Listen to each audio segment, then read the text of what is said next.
नए साल 2025 की पहली सुबह रक्त रंजित होगी। अमेरिका के लोगों ने इसकी कल्पना नहीं की होगी। नए साल का जश्न एक दुखद त्रासदी में बदल गया। 3 हमलों ने अमेरिका में नए साल के जश्न को फीका तो किया ही, अमेरिका की सुरक्षा व्यवस्था पर भी कई सवाल खड़े कर दिए। सबसे ताकतवर, बेहतरीन सुरक्षा व्यवस्था और शानदार खुफिया एजेंसी वाले इस देश को इन हमलों की भनक तक नहीं लग पाई। ये हमले बताते हैं कि दुनिया की सुरक्षा की गारंटी लेकर अपनी पीठ थपथपाने वाला अमेरिका ऐसी घटनाओं को रोकने में उसी तरह से असहाय और लाचार है जैसे कि दूसरे देश। सबसे बड़ा हमला बुधवार तड़के न्यू ऑरलियंस में हुआ। यहाँ नए साल के स्वागत का जश्न मना रहे लोगों पर एक व्यक्ति ने पिकअप ट्रक चढ़ा दिया। हमलावर ने अंधाधुंध फायरिंग भी की। इस घटना में 14 लोगों की मौत हो गई और दर्जन भर से ज्यादा लोग घायल हुए। बाद में पुलिस एनकाउंटर में यह हमलावर मारा गया। हमलावर की पहचान अमेरिकी नागरिक शमसुद्दीन जबर के रूप में हुई।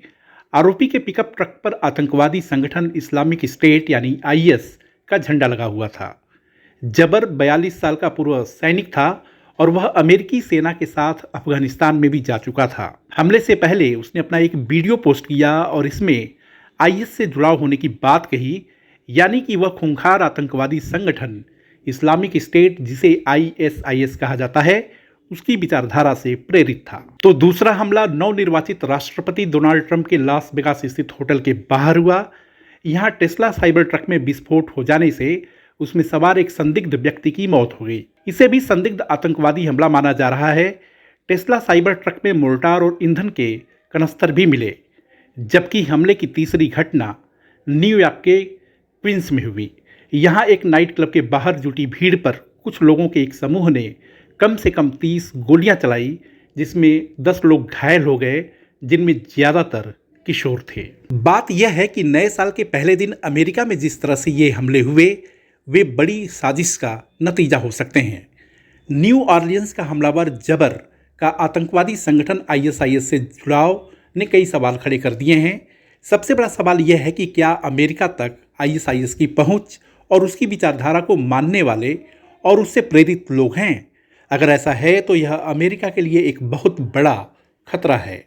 इन हमलों के बाद मध्य पूर्व का यह आतंकवादी संगठन एक बार फिर सुर्खियों में आ गया है। 2014 के समय सीरिया के ज़्यादातर भूभाग और उत्तरी इराक पर एक छत्र राज करने वाला यह आतंकी संगठन 2019 में अपने मुखिया अबू बकर अल बगदादी की मौत के बाद लगातार कमज़ोर होता गया। बड़ी संख्या में इसके कमांडर और इसके आतंकवादी मारे गए। अपने हमलों से अमेरिका ने इसकी कमर तोड़ दी। एक तरह से ज़मीन पर आईएस की मौजूदगी बेहद नगण्य हो गई।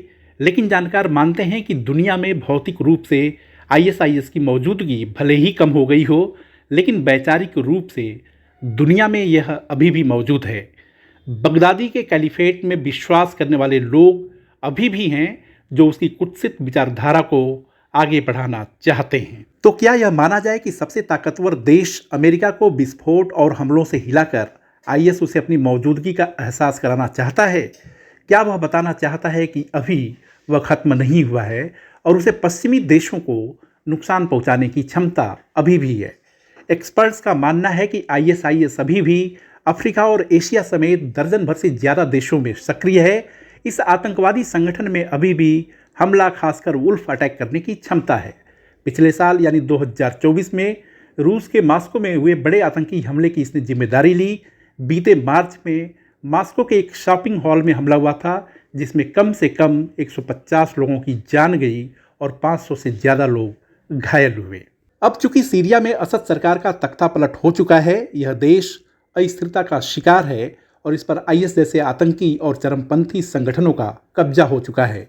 ये हालात आईएस को एक बार फिर से संगठित होने और उसे अपनी ताकत बढ़ाने का मौका देंगे। वह नए लड़ाकों की भर्ती कर अपना विस्तार कर सकता है।